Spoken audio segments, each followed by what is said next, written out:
La Constitution, socle de la démocratie en République démocratique du Congo. Vous voulez comprendre les avancées majeures de ce texte fondateur.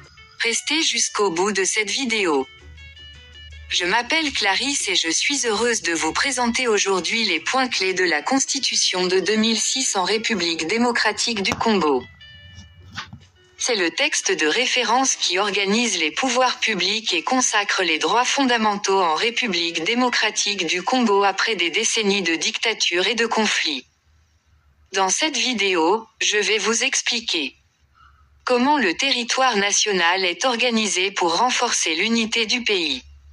Les principales avancées en matière de droits humains et de parité hommes-femmes.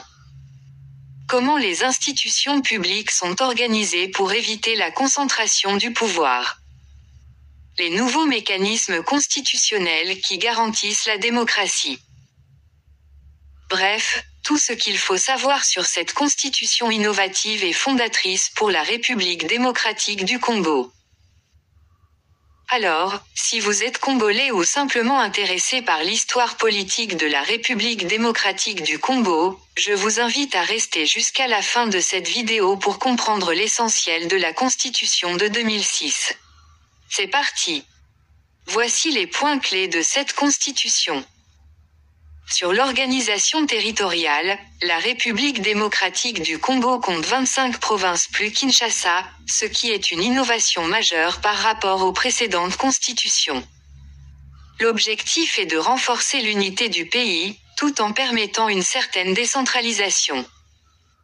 Les provinces disposent de compétences exclusives étendues dans de nombreux domaines, aménagement du territoire, urbanisme, enseignement primaire et secondaire, santé locale, finances et fiscalité provinciale, voirie, habitat, environnement, agriculture, etc. Elles administrent 40% des recettes perçues au niveau national. Des mécanismes de coordination entre provinces et avec l'État central sont prévus, comme la conférence des gouverneurs de province. Sur les droits humains, la Constitution reprend les instruments régionaux et internationaux ratifiés. Sont affirmés de manière détaillée les droits à la vie, à l'intégrité physique, à la dignité, à ne pas être soumis à l'esclavage ou la torture, à la liberté et à la sûreté, à un procès équitable, à la présomption d'innocence, à la liberté d'opinion, d'expression, de réunion, etc.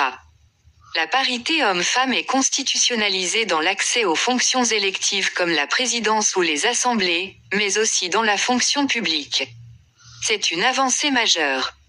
Concernant les institutions, le président ne dispose plus de la plénitude du pouvoir exécutif.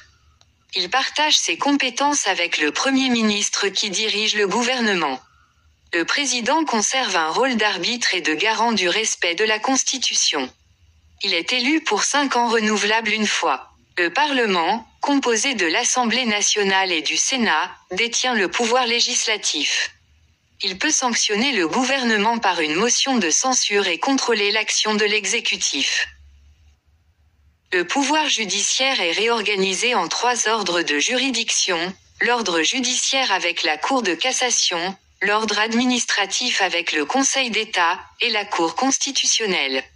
Le Conseil supérieur de la magistrature ne comprend que des magistrats et gère leur carrière, ce qui garantit leur indépendance.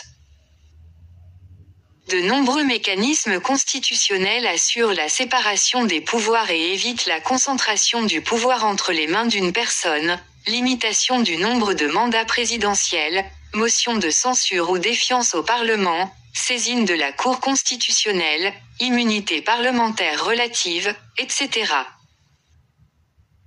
Enfin, la Commission électorale et le Conseil de l'audiovisuel sont 2 autorités indépendantes chargées de garantir des élections libres et transparentes et le pluralisme des médias.